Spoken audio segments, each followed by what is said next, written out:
Hello, hello everyone. Happy Monday. Thank you so much for joining me tonight. My name is Alyssa Thomas from Penguin and Fish, where we make lovely and quirky hand embroidery patterns and kits. And thank you replay viewers for watching, and thank you YouTube viewers for watching as well. This will go up on YouTube at Penguin and Fish Movies when we're done here. It's probably the best way to watch replays because you can see all the comments that I'm responding to a lot easier than here on Facebook. So again, thanks for joining me. I am here every weeknight at 8:30 p.m. Central Time. And it's a time where we can relax and craft and work on a project together. I'm here for about an hour in the evenings, and we will work through whatever project we're on from beginning to end. I won't skip any part of the process. So it's a nice way to join me to learn every single step of the way, to ask your questions along the way. And it's just fun. It's nice to sit and chit chat in the evening. So right now we are continuing the Charming Chevrons quilt by Krista Watson of Krista Quilts. I have a link in here for you in the post for that. And we were doing the web style of sewing our blocks together. And that's where we can sew our rows, but we keep them connected by chain piecing all the blocks vertically. So here, I'll show you where we're at with this one. So we have about half the row done, and all these rows are sort of connected still. You can see they're only connected by the little string. And this was getting pretty bulky. So I thought instead of continuing on this piece and having it just get bigger and more bulky and in the way, I thought we'd start the next segment. So this is rows 2 through 6, I believe. And we still have 7 through 11 to do, so that's coming up a little ways away. But we have to do I think we have to do 9 of these V's. I think this has about 5 in. But instead of continuing, because it's getting bulky, I thought we'd just start the next segment. So we're going to have like 4 quadrants when we're done, really. So we'll have, I labeled this one 2A. So this will be 2A. Now I'm going to start 2B, which will be rows 2 through 6. But from the 6th V on, if that makes sense. And then we'll sew those 2 together, and then we'll have all those rows done. And then we'll move on to rows 7 through 11. So I just want to start fresh tonight. So we are going to just start on the second half of these top rows here. That will let us not have to deal with all this crazy bulk right now. So I'm going to throw this to the back again, and over here I'll flip you around, and we will start doing that web method again. I think it's a fun way of doing it. I think that's mostly why I'm doing it, although it does seem like it's been saving us time. So we did do 1 row that is just the full row done, not with any of the other ones. And I think this is actually going faster. I think it's just because we can keep chain piecing, we can keep moving along. And yeah, so I'm going to continue this web method, and that's the deal. So I'm going to flip you around and we'll get going. So alrighty. So here is my stacks that I have. Yet this is 2, and I've labeled that 2B. So 2, 3, 4, 5, 6. Those are our rows. So I'm going to take the top 2 off of the row 2, and this is again 2B, and I'm going to put those next to each other like that, and that's what we're going to sew together. So after that, I'm going to take the top 2 from 3, then the top 2 from 4, then the top 2 of 5, then top 2 of 6, and that will be our first vertical kind of sewing of these V's together. And then after that, we'll just keep adding the one strip like this after it in the same vertical fashion. So it'll make sense once we get going on it. Same thing that we've been doing the past week. Alrighty, zipping you over to the machine right away. Oh, the stuff you should know, guys, are from Atlanta. where you're from. Oh, good quilting listening. So last time we talked about a podcast that I like called Stuff You Should Know. And one of the podcasts they did was on daylight saving time. And who was saying that? Oh, Gretchen was saying that they do the audio for that podcast in Atlanta where she's at. I love it. There's so many different fun topics. It's so fun. Ashley, I am using a Sears Kenmore sewing machine, and I forgot. You guys are asking about the machine. I forgot to bring it in on Saturday. I just got all chilled out on the couch, and I completely forgot. I was finishing up a project, so I actually needed it a little bit in the morning, but then I totally spaced that I was going to bring it in, and it wasn't open on Sunday, my sewing machine place. So I'll have to try bringing it in probably this coming weekend instead. The reason I need to bring in my machine is when we were cleaning it here the other day, we cleaned my machine here on the Facebook Live. I gotta keep moving over here for a sec, guys. We discovered that the belt on the motor had a couple cracks in it. And I think kind of what we all are suspecting is that, well, when I went in there to get my belt replaced. So they replaced my belt very recently, within, the past few months. And they did it while I waited. They're like, oh, I have a belt right here. We'll just put one on. And I suspect that the one that they put on was actually pretty old and had those cracks in already. So I need to bring it back there and be like, dude, you put a new belt on, but it's got cracks on it. So I totally forgot to do that this weekend. So one more weekend. I could bring it during the week, but then we wouldn't be able to sew in the evening. Or I'd have to get a different machine out. So I think I'm just going to wait till Saturday, and hopefully the whole thing doesn't go kaputski on us. All right, so I'm just matching up the seams here, putting a little wonder clip on there, and then I'm sewing my 1/4 inch seam allowance, and I'm trying to get that point, where that red little triangle is. I'm trying to get right by the point of that so my points line up, although I'm not being totally precious with that. There are some tricks that we could do to really make sure all our points match up, but I'm deciding that done is better than perfect, so we're just hoping that our 1/4 inch seam allowance gets close enough.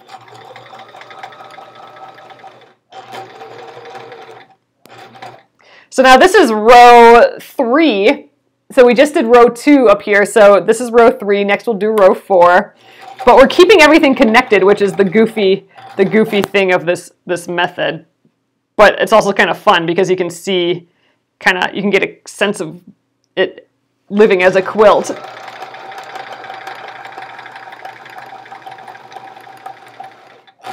So we'll see how many of these rows we can get in today. I had to throw my sweater, my house sweater on again today. We are in a snow warning tonight, and it is windy, and I know a lot of you guys had this this past week, but we're getting it now, a new one. But it's windy, and we're supposed to get like 9 inches of snow. It's snowing like 1 inch an hour sort of thing, and it's just windy and icy, and ugh. Luckily, I don't have to go anywhere, so that's nice. But we did go to the grocery store today and to the bank and stuff. Just ran a few errands right kind of when it was starting. We went to the grocery store and we came out and it was just covered in like wet snow already. So my husband had to get the brush out, and he brushed the windshield, and then he had to brush all the other windows because they were covered in snow too. And by the time he got around to the other side, which was literally probably 15 seconds, right? Or 20 seconds or so, there was already more snow on the window that he had to wipe off. It was nuts. It was that much sticky, wet snow falling. So you're sewing the rows together or just the blocks in each row? I am sewing, well, right now I'm just sewing the blocks in each row and I'm keeping them connected. I think I will probably cut apart the rows once the full rows are together because I want to press them all before I sew them again. So when my rows are complete, so when I have like these 5 rows that are connected just with the little chain here, when I have the 5 rows, I will cut all those chains to release them. So they're all just the single rows that are labeled with their number. Because, yeah, I want to press those all before sewing them together. And I think the pressing is going to be so much easier when they're not in the web format anymore. But you could actually just keep sewing that webbing together. You wouldn't even have to cut your little chains. You could just keep sewing, which is kind of a neat little deal. And you know, if this was a smaller quilt, if this was a lap quilt, I might have done that just for fun. But the snow is pretty. It is totally pretty, but man, it is super windy too. So you can't even really open your eyes when you go outside because it's blowing right at your face. I had to kind of put my when we went to the grocery store, I had to put my hand over my eyes, kind of like you're blocking the sun. I had to do that just to and look at the ground just to kind of get to the door. And like whiteout conditions too, like you couldn't see the end of the block. So we were happy to get those errands done and get home. And I think it's supposed to be like that into the day, or at least for a big portion of the morning tomorrow yet too. So crazy times, and it used to be all nice and warm, and you know, now it's snow again. Oh, South Dakota is closed due to blizzard. Oh yeah, man, our schools were closed today, but South Dakota, the Dakotas are getting it way more than us, I think. I mean, we're supposed to get 9 inches, like in the next 12 hours, right? Or like from when it started. So over a 12-hour period of time, we're supposed to get 9 inches, which is a lot of snow.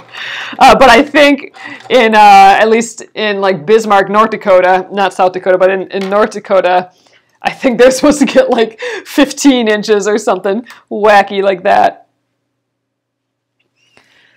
Oh, I hope it's the last one though. That'd be nice. All right, so this is row 6. This is my last row that we're doing here. So I'm going to, we'll stop and I'll start over with the next row. And I think at that point you'll really get kind of this webbing idea that we're doing. Oh, you're having trouble to get Facebook working today. I'm sorry about that, Pam. Oh man, it was 70 by you in Georgia today. Oof, that sounds like just about perfection. I must have not pressed this one open. Whoops.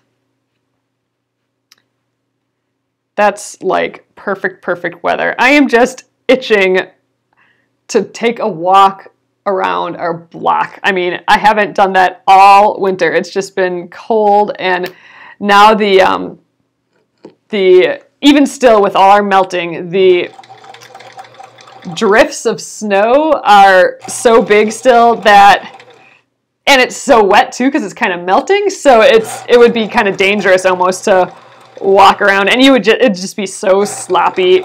You'd just be soaking wet after the walk. But I just want to take a nice walk in our neighborhood.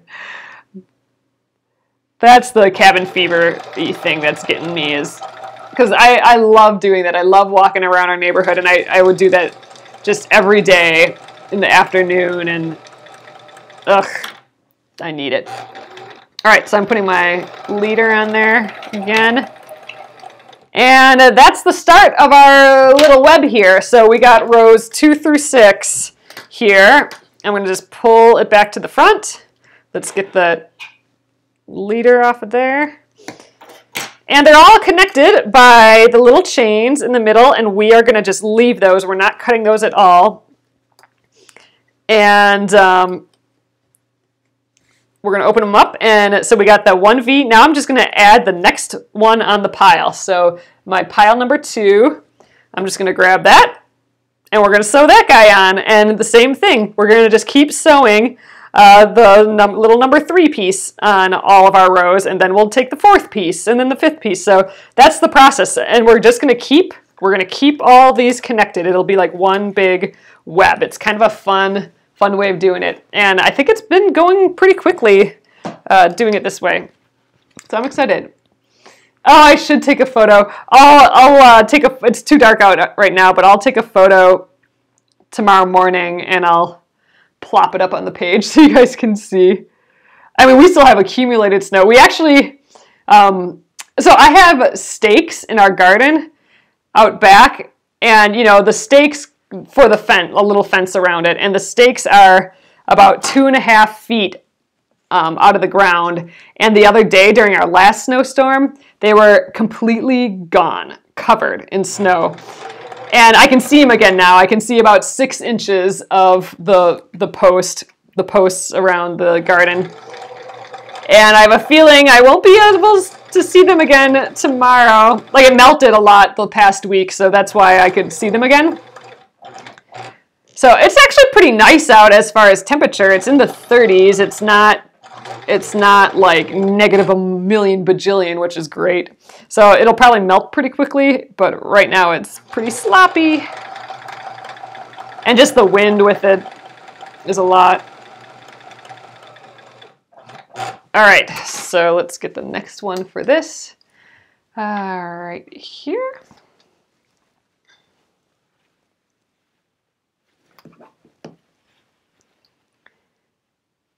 And I'm just using this Wonder Clip to get those seams together, and the clips work super well for that.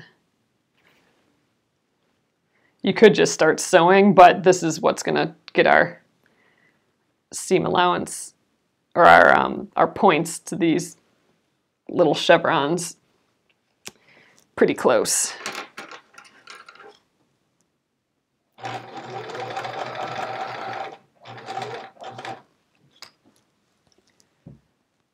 Ooh, you have no snow or ice this winter. That's nice. Yeah, the thing with this is that it was pretty warm at the beginning, or on Sunday and Saturday. So we had a lot of melting, which makes water go everywhere, and it doesn't really have anywhere to go because things are clogged and everything this time of year. And then it started to rain. So we had a bunch of rain. And we actually had thunder snow last night, where it was thunder and lightning, but it was snowing, like some weird sleet snow. And that's pretty unique. That doesn't happen all the time.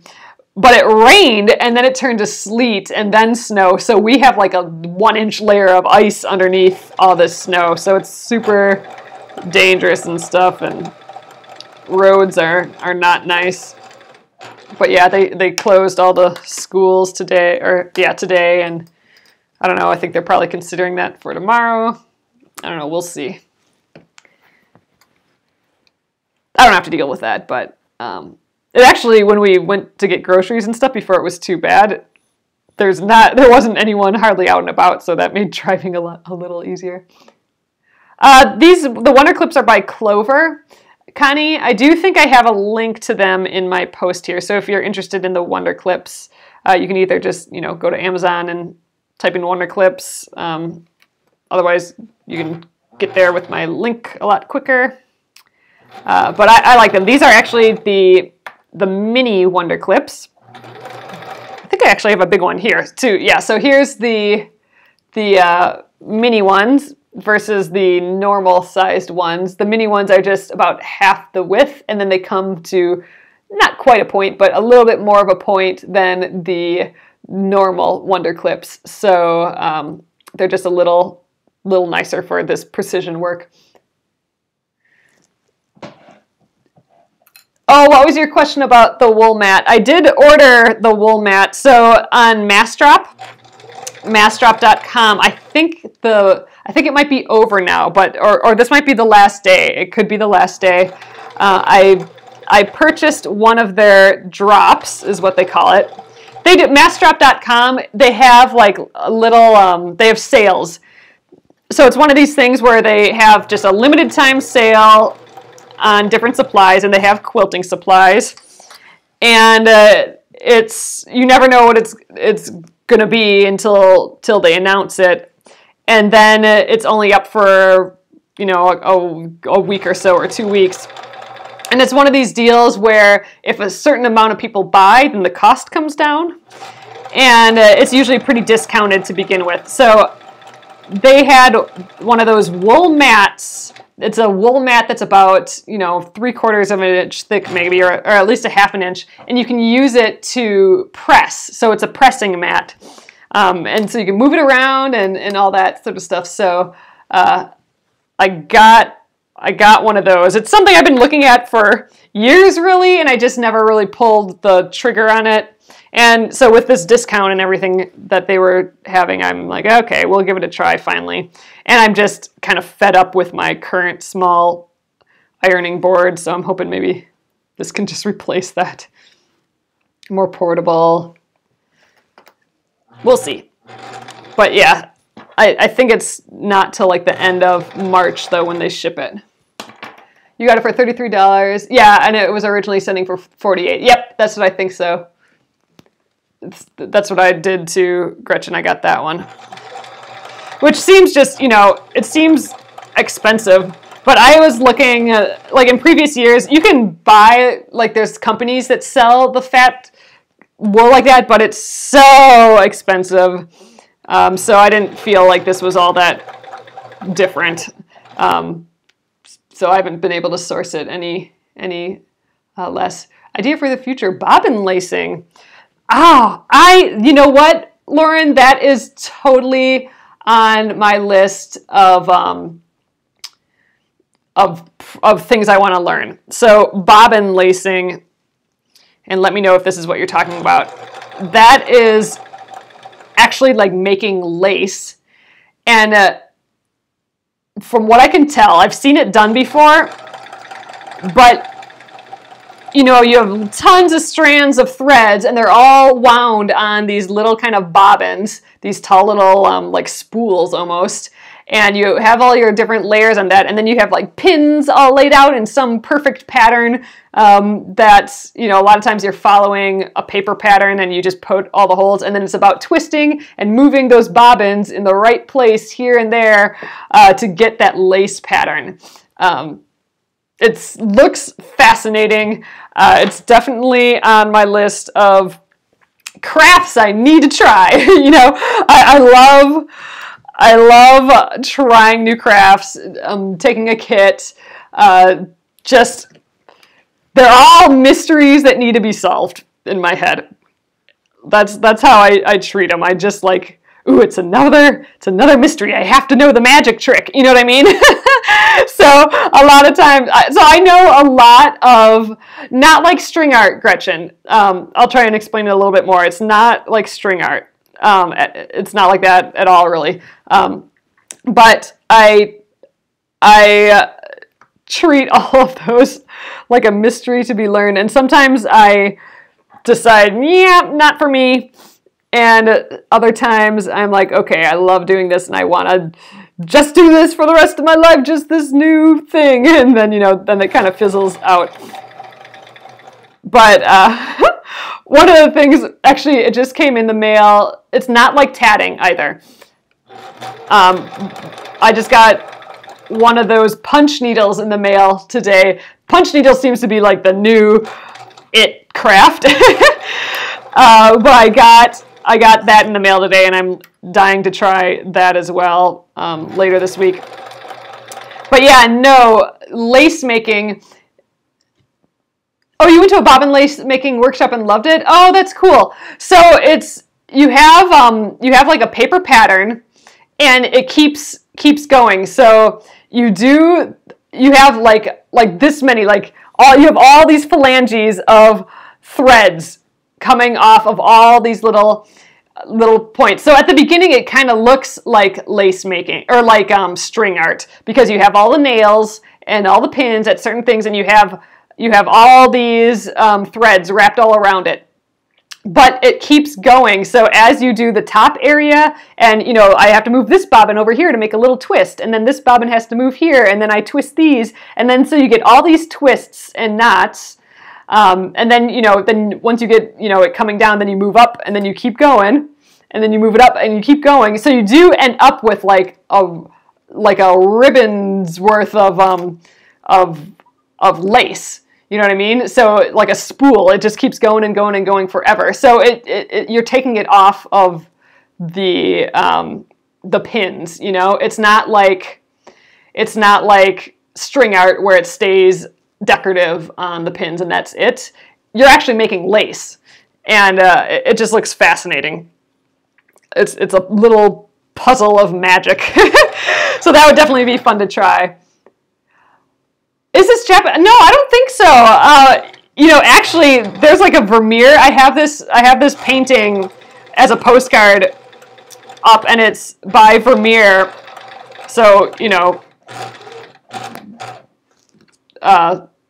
old Europe, right? And it's called The Lace Maker, and it's a woman making lace. You can actually see the form that she's making it on, and all her little bobbins and stuff. So they might do it in Japan too, but yeah, okay, very old European handwork. There you go. Yeah, Renaissance. There's a lot of lace in those Renaissance paintings. Exactly, Paula. Yep, and Vermeer. That Vermeer that I'm talking about is one of them. I'll grab that picture. I think I framed it, and it's just a tiny postcard, but you can actually see, I think, all the bobbins and stuff in that painting. So that'd be kind of fun. I'll bring that out tomorrow. All right, we're done with that row. Oh, there we go. Origin of bobbin lace. Bobbin lace evolved from pessementerie or braid making in the 16th century. Genoa was famous for its braids, hence it's not surprising to find bobbin lace there. Funny. All right, next up, back to row 2, but now we're on the fourth piece there. So this is going to be our second chevron of the night, piece 4. But yeah, looks fascinating. The bobbin lace making. Never tried it though. I've seen it done in online and in real life. I saw. They're doing some little workshop or whatever in passing, and I saw it, and just fun. Just looks neat. And it can be really simple too, like they were teaching kids it with simple patterns and stuff too. Fun fact, the lace makers had French bulldogs that sat with them. That's you, Daisy, that was watching the other night. Oh, so fun. French bulldogs, they are too dang cute. I always wanted one of those.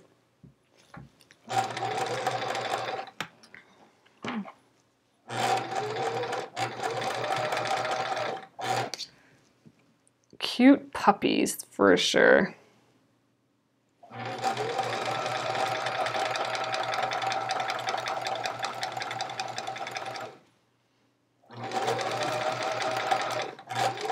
All right, next up, flip that open. But yeah, so I just got, let's see, this is what I got.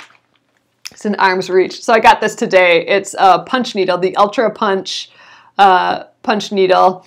And look, you can just, this is like where you just punch and it looks like embroidery. It's not embroidery in the sense of how we do embroidery, but it has like needles, and I got the ones with a few different needles in it. But we'll have to try this. I'm gonna give it a little go, and but I've been just, I've been seeing a ton of people doing this lately, and I just couldn't wait any longer. I had to give it a try, so I got the tool for it.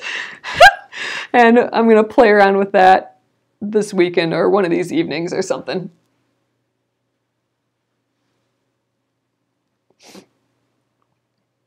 But yeah, another craft I have to try. So that's why we do kind of, I mean, we've been doing a lot of quilting, but in the past. That's why we've been doing lots of crafts, just because I love trying stuff. I mean, what Penguin and Fish mostly is, you know, like my company, Penguin and Fish, it's embroidery patterns.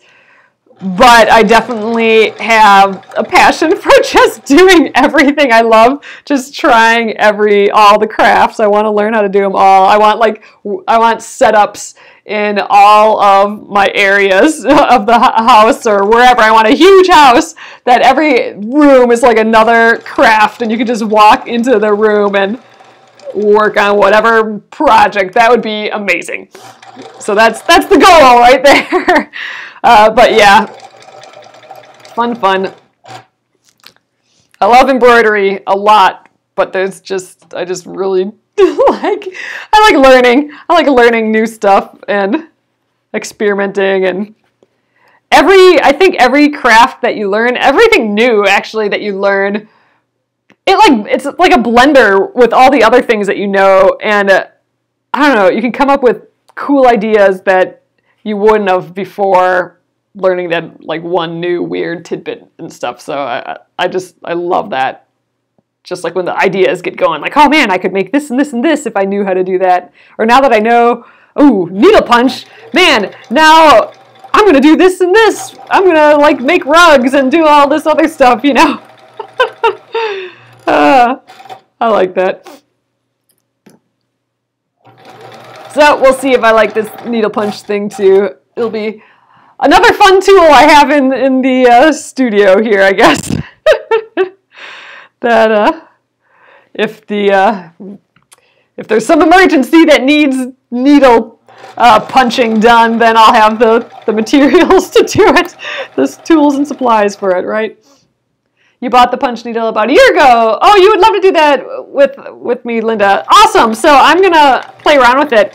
I also want to use those new hoops that I got. I'll show you guys those probably I'll bring them out tomorrow too, maybe. And we'll see. But yeah, maybe this weekend I'll give it a try, the punch needle. I don't know if I'll have time this week. And yeah, we'll give it a go. Yes, it's exactly like rug hook. Well, punch needle is like rug hooking. Yeah, without the hook. And you can actually do punch needle rug making. Yeah, I mean, people just use like big punch needles for making rugs, and then they cut little wool strips. So I think that's like, it's the same thing, just a few different materials. But yeah, what I'm excited about is that I have a whole pile of just embroidery floss scraps, and I want to do punch needle to use up all of those scraps in like a cool design or something. Your friend made my daughter a hooked wool tree skirt. Oh, from wool hooking. That's so cool. Yeah, so I'm just, you know, I love using up all the things, right? I have just the hardest time getting rid of stuff, so I like the idea that all my tiny little embroidery scraps can get used up again somehow. Last time I had a whole mass of embroidery straps, I crocheted them all into a doily. Because I couldn't get rid of them then, so I used them all up in that doily.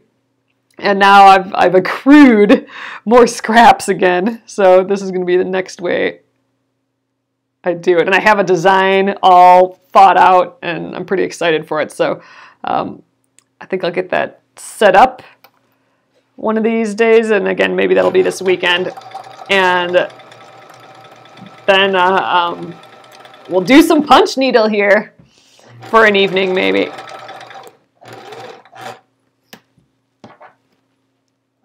I'm pretty stoked.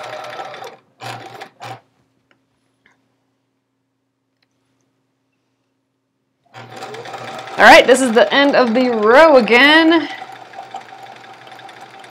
I think we can for sure get another column done tonight.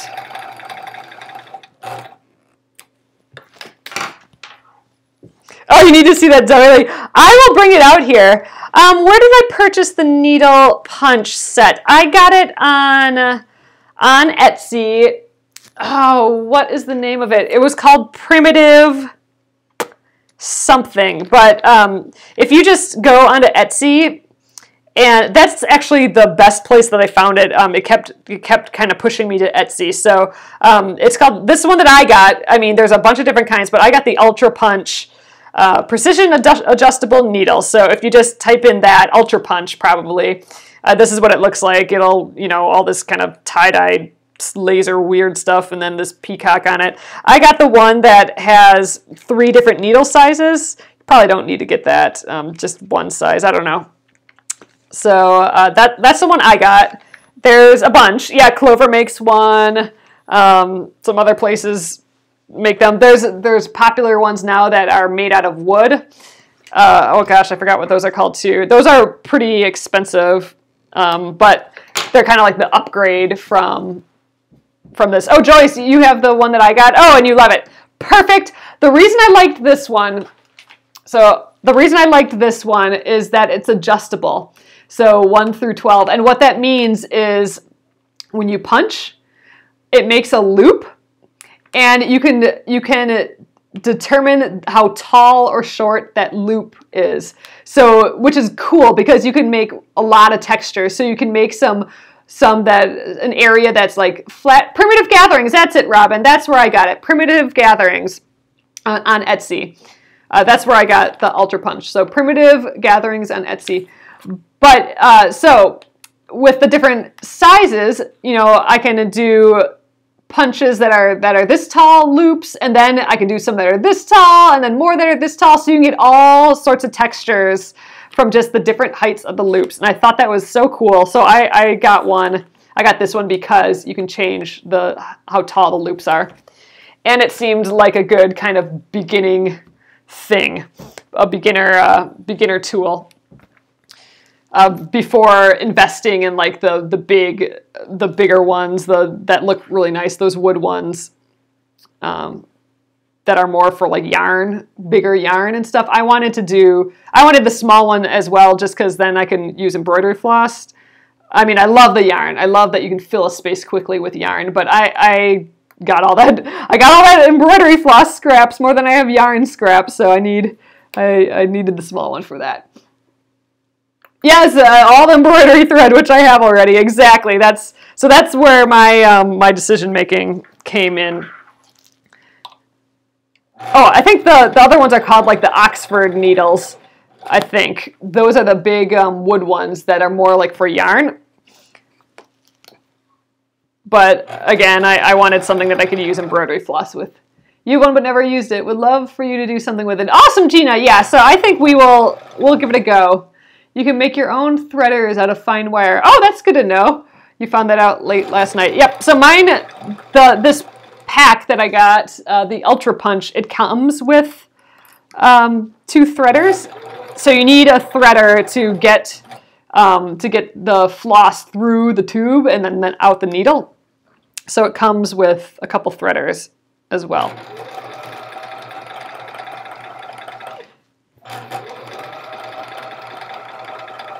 But man, I really, really, really wanted it to come on the weekend because I wanted so bad to like work on it on Sunday and Saturday to play around with it, but it didn't come till today, so I haven't gotten to use it yet. The one thing you found hard is that you're working from the back. Yep, so that's kind of funny. You are working backwards with or not necessarily backwards, you're working upside down with not upside down. You're working on the wrong side. That's the way to say it. You're working on the wrong side, not the right side. You know, if we're talking in quilting terms, you're working on the wrong side of the project when you needle punch. So, you know, technically, unless you want that look of just stitches, then your wrong side could actually be the right side. But technically, you are working on the wrong side of the piece, and then you flip it over, and that's the right side. So you have to make sure that you're doing it the right way. Do you use that tool on linen or burlap? So what I have heard or read is that you want to do it on linen for these little things like what I'll be doing with the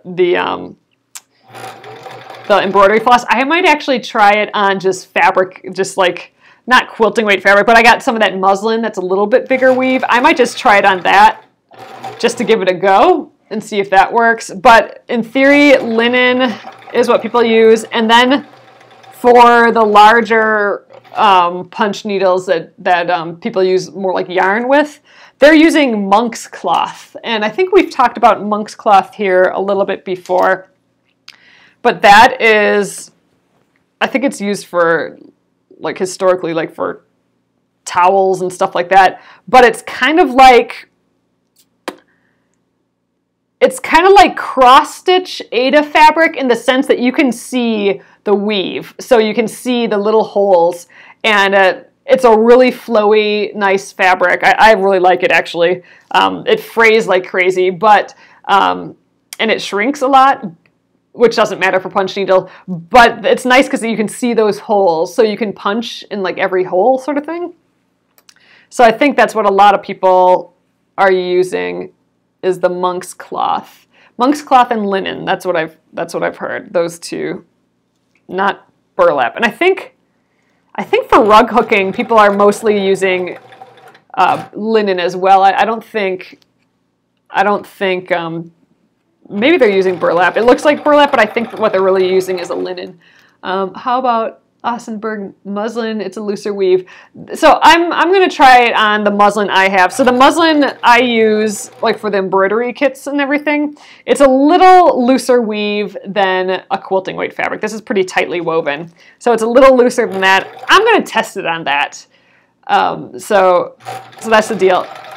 You don't have to use a hoop on a stand. You can just use a hoop if you want. It's I think maybe easier if you have a hoop on a stand. Some people actually, they stretch it across stretcher bars. A lot of times there's like little pokey bits, so you can put it on all the pokey bits, kind of like upholstery, and then you pull it across and you put it on the other pokey bits. That's like getting down intense, like if you're super serious with it, but you can just hold it. I've seen people hold a hoop and then you kind of lean it on a table, just so you're not, so you're not poking through your table or something, and then just poking on it. So I don't think you really need anything special. I mean, I think once you get more into it, then you'd probably want a frame and you'd probably want to do more, because I think you do really want to hold it tight, so you're going to want a hoop that can do that. A lot of people, I've seen people take like painting stretcher bars and then stapling it to the back of that. Yes, so Joyce, I totally want to try my hedgehog as punch needle. I think it would totally work. I think actually a lot of my embroidery patterns, the little animals and everything, I think the embroidery patterns would just transfer immediately to punch needle. I don't think you'd have to think about it hardly different at all. The one difference with punch needle is you're kind of filling in spaces. So imagine like an embroidery that's completely satin stitched, so completely filled in. That's kind of going to be the look, a filled in shape, but filled in with like little loops. So anyway, excited about punch needle, new craft that I need to give a try. Yep, you need to keep the loops. The height that you have your needle set at is going to determine the height of the loops, but how close the loops are together, that requires a consistency in how close you stitch things. But the height is determined by the size of the needle, the height of the needle.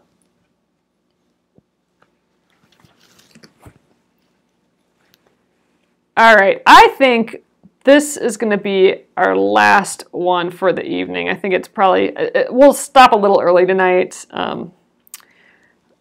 because I think this is just going to be a good stopping point after this guy's done. And then we have a few more. I think we have 3 more to do. in this kind of quadrant, and then we'll sew this onto the webbing that we already made for these rows. I think we can do all that tomorrow. So we did 5 rows tonight, which is actually 4 seams. So we should be able to do 4 more seams tomorrow for sure. So it'll be the 3 that we have left, and then sewing these 2 quadrants together. That'd be great. Then we'd have a whole pile of rows done. And then we can start on the rows 7 through 11. That'd be great. So we're cruising along this piecing. I'm happy. Happy about that.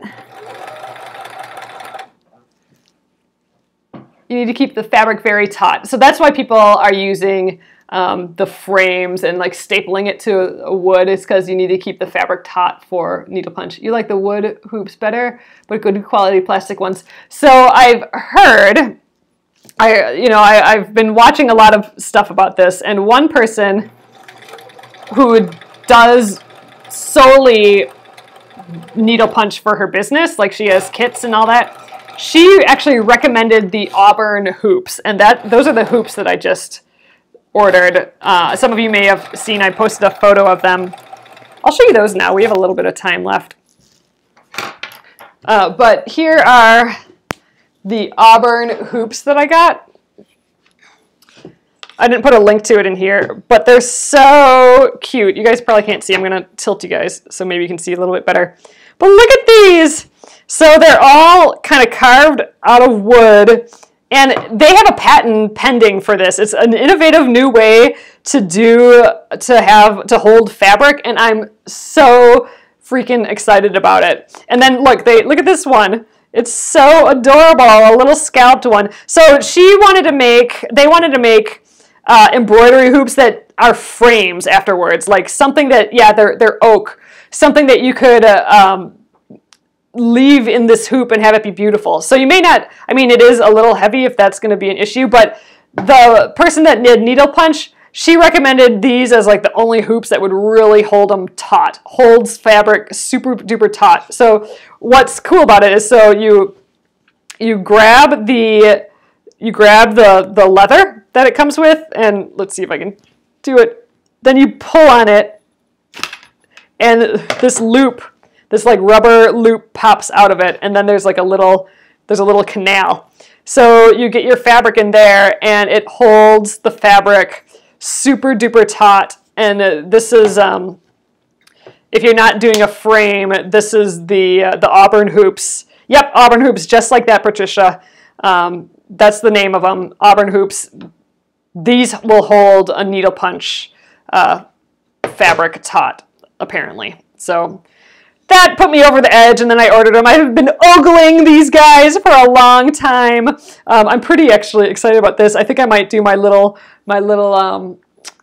lion face in it that I draw on all my packages, the little lion. I think I'm going to do him in here, because look, it looks like a little lion's mane. So I might have to stitch that up this weekend too. But then this is the one that I want to try the needle punch in. This is an 8-inch hoop, and then I think this one was a 6-inch scalloped hoop.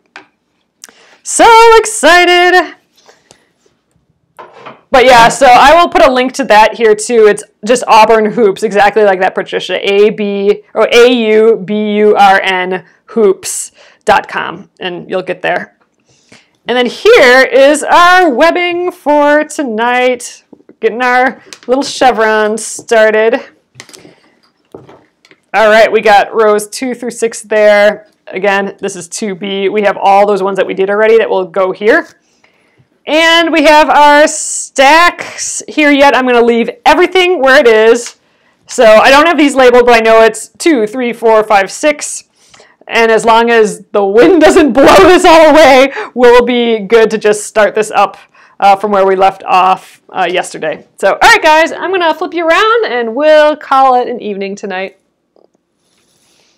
All right. Oh, so you did a lot of needle punch patches on sweatshirts. I think that sounds so fun, Debbie. I want to make like little guys and make them into little patches, and it's just going to be fun. But look at these hoops. Aren't they just the prettiest things ever. So I'm gonna try doing the needle punch in these hoops this weekend probably, and then early next week I'll share my progress and we'll kind of learn how to do the needle punch a little bit. I think it looks so easy, but just pretty and cute. So we'll give that a try next week.